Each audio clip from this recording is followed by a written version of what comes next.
Título: Los privilegiados. Autor: Isaac Ávalo. Sinopsis: una historia antigua repleta de escenarios fantásticos, personajes poderosos, justicia, odio, guerra y poder, todo combinado con la aventura de la supervivencia. Un mundo gobernado por seres poderosos, privilegiados, es como los pueblerinos y esclavos les dicen, pues ellos nacieron con un don excepcional. Sin embargo, lo utilizan para sembrar terror y gobernar sin cuidado con la ayuda del miedo y la fuerza.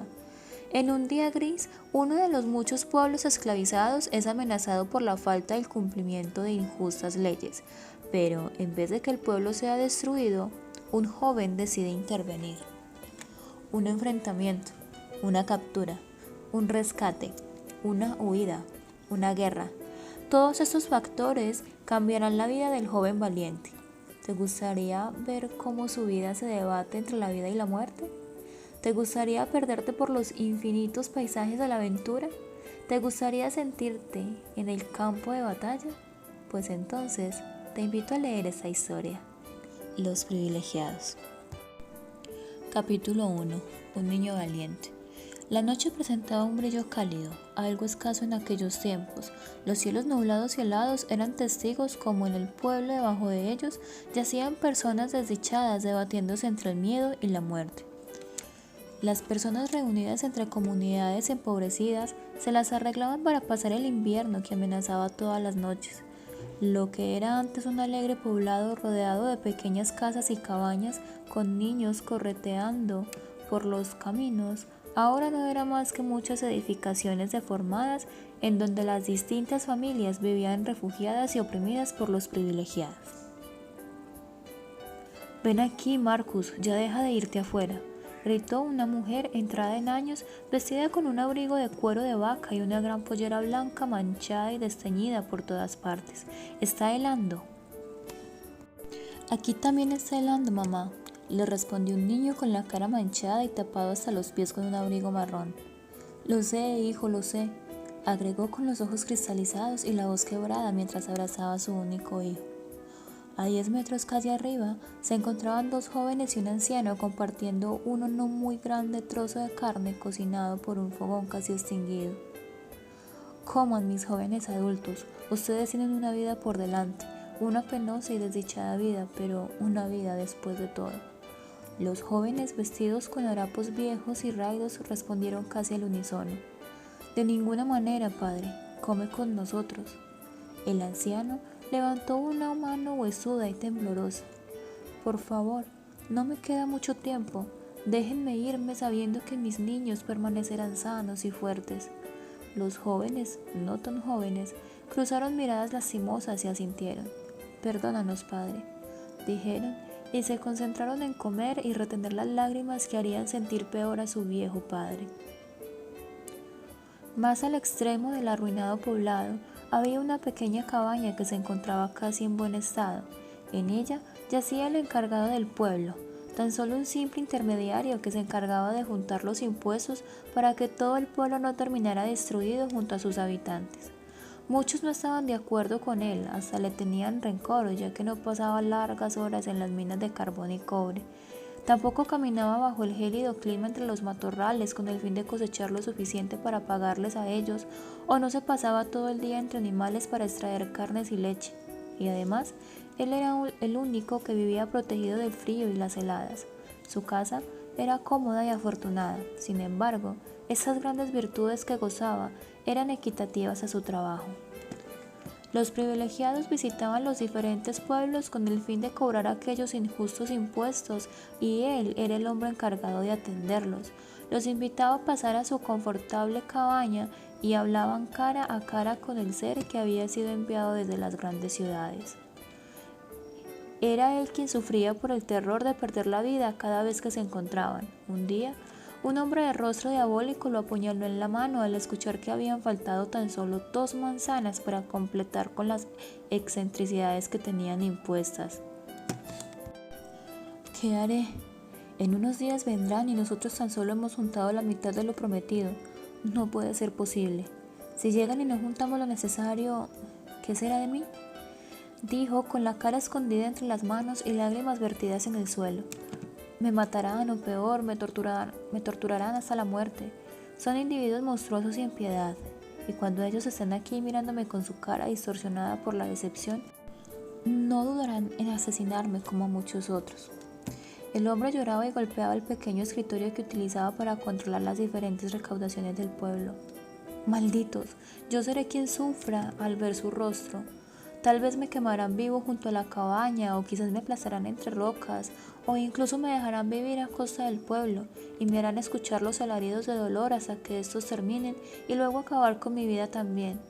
¡Qué seres despreciables!, gritó al final, dando un fuerte golpe al escritorio.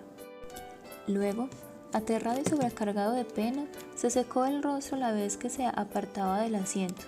Observó el techo y se paró en el banquillo. Alzó los brazos, aferró una soga y se la colocó alrededor del cuello. Intentó pensar una sola excusa para no saltar, tan solo un motivo. No logró encontrar ninguno. Cuando el sol se acercaba por el horizonte, los campesinos se dirigían al campo, los mineros a las minas, los granjeros a las granjas. Cada hombre, mujer y niño comenzaba a trabajar por el bien del pueblo. Este último era pequeño. Muchos ancianos solían decir que aquel poblado gozaba de felicidad y paz. Sin embargo, todo ello se había terminado. El pueblo contaba con una dimensión de 2 kilómetros cuadrados. Sin embargo, en sus mejores tiempos abarcaba 5 veces más de lo que ahora se aprecia. Para llegar al centro donde residía la escasa sociedad que luchaba por sobrevivir, las personas debían caminar por senderos rodeados de rocas y casas reducidas a escombros. Era un camino largo y entristecedor por las horribles memorias que invadían a quienes caminaban por allí. El sol se encontraba muy al oeste, por lo que los niños, al finalizar sus labores, comenzaron a correr hacia las afueras del pueblo. Por más que la pena recaiga, ellos no se permitían bajar la sonrisa. Eran llamados por los mayores como la luz del pueblo. Al verlos, no se podía evitar sonreír y sentirse mejor. Ellos correteaban y reían. A pesar de las circunstancias, seguían siendo niños. Ya había muchos en el espacioso campo verde que limitaba con el pueblo. Un grupo de 20 niños se encontraban formando una ronda.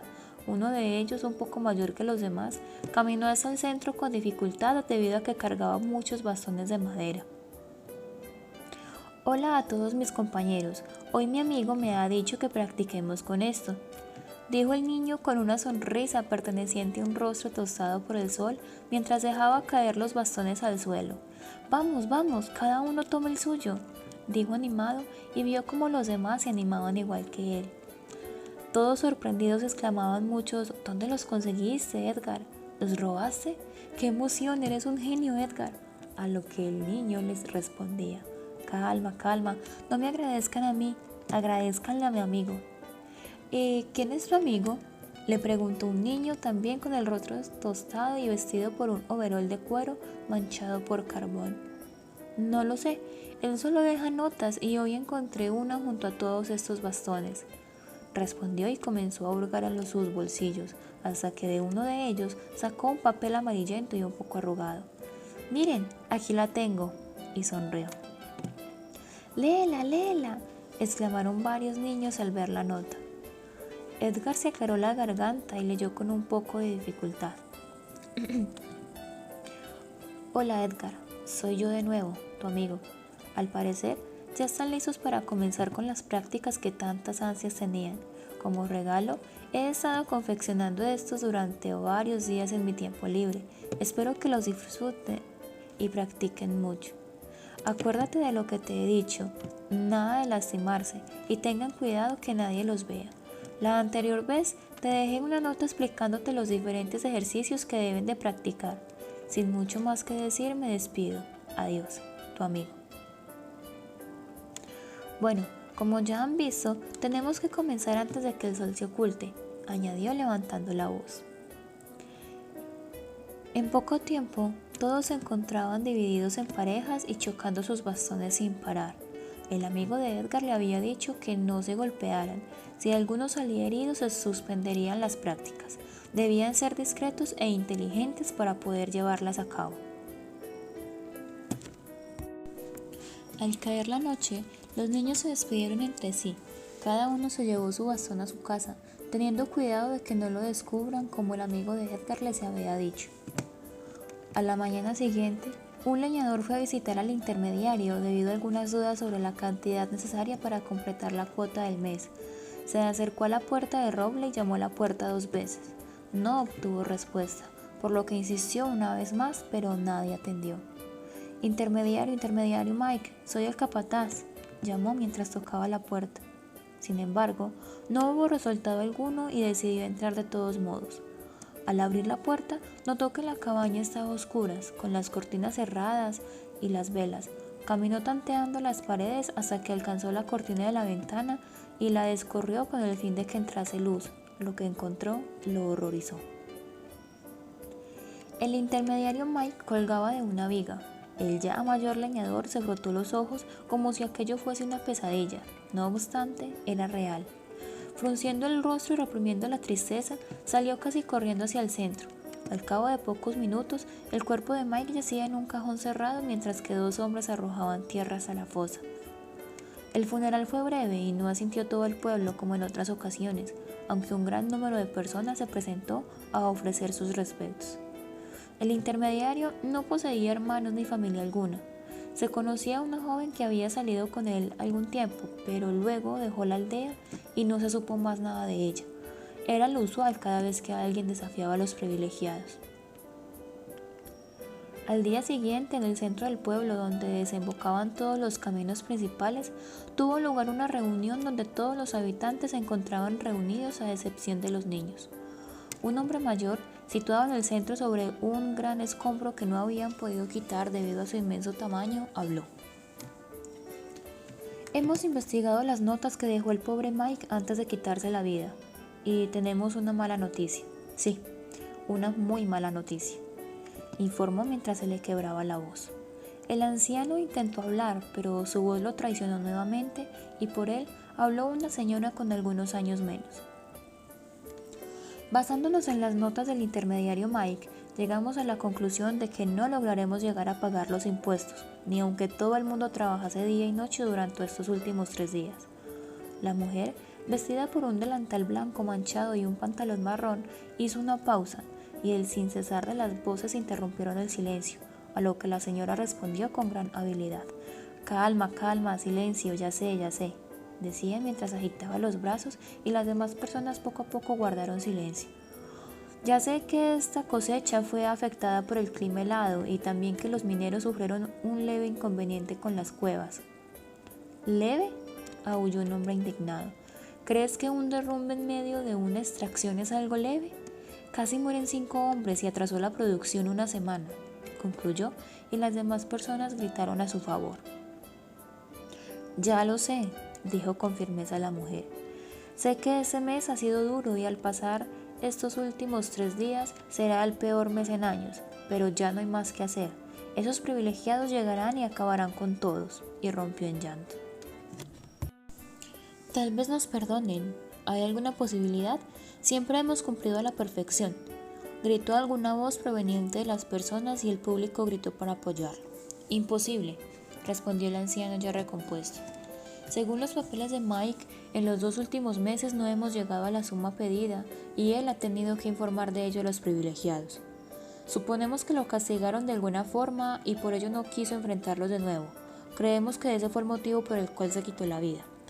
En las notas de Mike dice que esa era la última oportunidad que nos ofrecían y también adjuntó una cita que le ha dicho uno de ellos. Agregó con un deje de tristeza y observó cómo la mayoría de las personas a su alrededor bajaban la mirada con una expresión triste. ¿Cuál es la cita?, gritó una voz gruesa entre las personas cortando con la pena. El viejo pareció dudar, pero al cabo de algunos segundos exhaló y se propuso a leer la cita. En un mes volveremos y espero que nuestras exigencias sean cumplidas como se merecen, ¿entendido? Si no, bueno, tendré que hacer lo que más me gusta hacer. Castigaré a cada gentuza de ese petrefacto pueblucho, pero no a ti, no. Tú permanecerás de pie mientras observas cómo tu gente es torturada y una vez que todos hayan perecido, morirás. Ya es hora de partir. Enfócate en cumplir lo pedido o... ya ha sido informado. La gente luego de la cita comenzó a temer y preocuparse. Algunos pensaron en abandonar el pueblo, pero decidieron no hacerlo. Muchos poblados lo han intentado y todos terminaban aún peor que morir en sus tierras con los suyos. Un día antes de que los privilegiados llegaran, todos los habitantes se esforzaban por preparar y limpiar el centro y también en recolectar la paga del mes en grandes sacos para entregárselas. El sol se escondía cuando todos los preparativos habían finalizado y los niños volvían de las prácticas con los palos de madera. A la mañana siguiente, las trompetas anunciaban la llegada de las carretas en donde iban los privilegiados rodeados por sus soldados. Avanzaron por el camino más amplio que daba hacia el centro y no se detuvieron hasta llegar.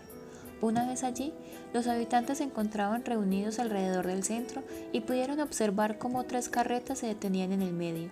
Una de ellas era formal y elegante, y de ellas tiraban 2 caballos negros. Las otras 2 eran amplias y alargadas, sin techo, con la función de llevar los impuestos de todos los poblados a los cuales visitaban.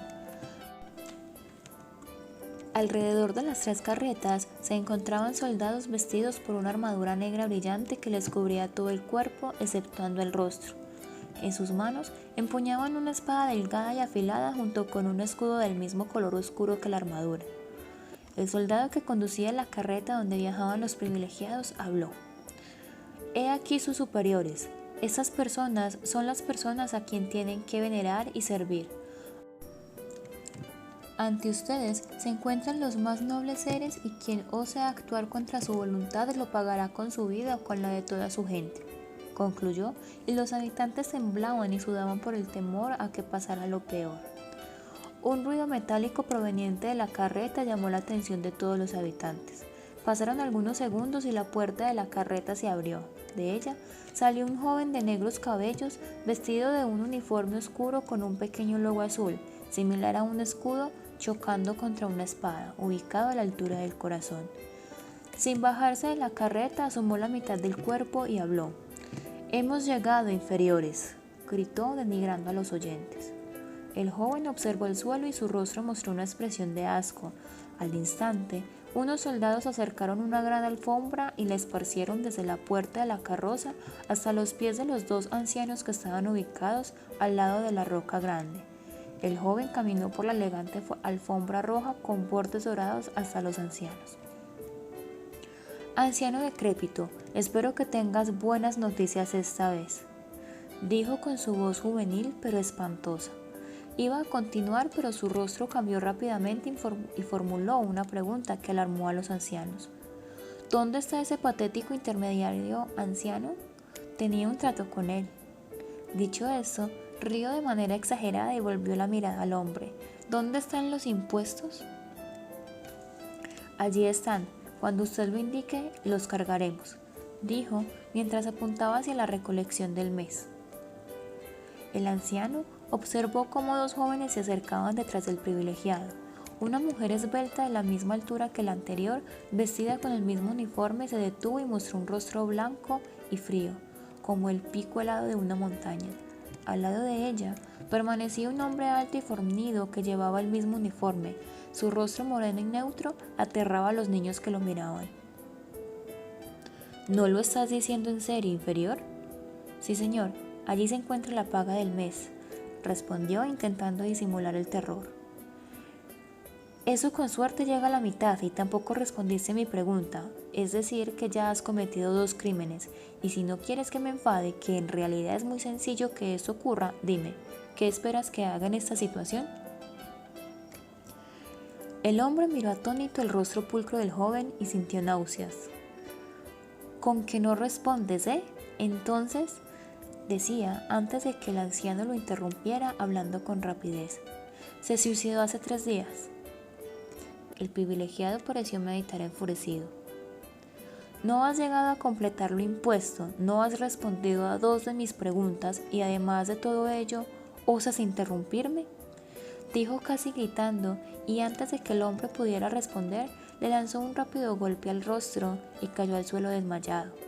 Los 2 jóvenes detrás de ellos ni se inmutaron, a diferencia de la mujer que se abalanzó a auxiliarlo. «Alto ahí, anciana, aléjate de ese hombre. Si muere, por aquel golpe será su culpa por ser débil y cobarde. La mujer tragó saliva y se alejó unos pasos del anciano con una mirada fija en él y con el rostro rizado. «¿Y?» gritó el joven. «¿Eso es todo lo que tienen?», preguntó, mirando hacia todo su alrededor buscando a alguien con quien divertirse. Mientras observaba a las personas, notó algo que le llamó la atención. «Tú, sí, tú», dijo señalando a un niño. «¿Qué es lo que tienes entre los pies? Levántalo y camina hacia aquí, así todos podrán verlo». El niño dudó un segundo y levantó del suelo uno de los bastones que su amigo Edgar le había dado. Luego dudó una vez más antes de ir al centro, pero el joven lo animó con voz fingida. «Vamos, ven, no te pasará nada», y ahogó una risa. El niño llegó hasta él y se detuvo con el bastón entre sus temblorosas manos. El joven vio al niño con una sonrisa enferma. «¿Qué tienes entre las manos, niño?» Un palo», respondió, reprimiendo las lágrimas. «Un palo, muy bien hecho. Y dime, ese palo, tal vez estoy imaginando cosas, pero ese palo ¿no se parece a una espada, niño?». Este último estaba petrificado, pero recordó lo que había pasado con el anciano y respondió: «No». «¿No? Yo creo que sí, mira», le respondió sabiendo que todos lo estaban viendo. «Soldado, su arma». «Sí, señor», respondió con firmeza y se acercó para darle la espada. Esta era delgada y gris como la piedra unida a una empuñadura dorada y firme. «Mira, niño, ¿no que son muy parecidas?». «Sí», dijo el niño con temor a contradecirlo. «Exacto. ¿Y qué dice una de las leyes más importantes de nuestro reino?», dijo e hizo una pausa. «Está prohibida la práctica militar en los poblados que sirven al reino de los superiores», anunció con un severo tono y con el ceño fruncido. El niño comenzó a llorar y esto llamó la atención del joven, que a pesar de su voz calmada, su rostro mostraba el odio incontenible que sentía. «¿Sabes, niño? Tu pueblo se ha estado portando muy mal estos últimos meses y también me ha hecho enojar mucho hoy, pero al ver tus lágrimas he decidido darles una oportunidad». ¿En serio?», preguntó el niño enjuagándose las lágrimas de los ojos. Sí, lo he dicho», dijo mientras inspeccionaba la espada y el bastón. «He decidido darle una oportunidad a tu pueblo. Si empuñas este bastón y yo esta espada y logras desarmarme antes de que yo acabe con tu estúpida e inútil existencia, les perdonaré la vida y aceptaré su escasa paga. Sin embargo, si no lo logras, niño, reduciré este patético poblado a cenizas. Soy un hombre justo, ¿o no?», dijo, y al ver cómo el niño corría hacia detrás de su madre, no pudo evitar reír de placer. «¿Alguno? ¿Alguien que se anime a empuñar este asqueroso bastón para salvar a su pueblo de la inevitable perdición?». Volvió a reír mientras observaba que sus oyentes agachaban las cabezas y se abrazaban entre sí. «¿Con qué va a ser así?», dijo el joven. Levantó el brazo en el aire y antes de hacer el movimiento final, una voz provino del público. Yo acepto el reto», exclamó una voz juvenil que todos los niños reconocieron al instante. Era Edgar.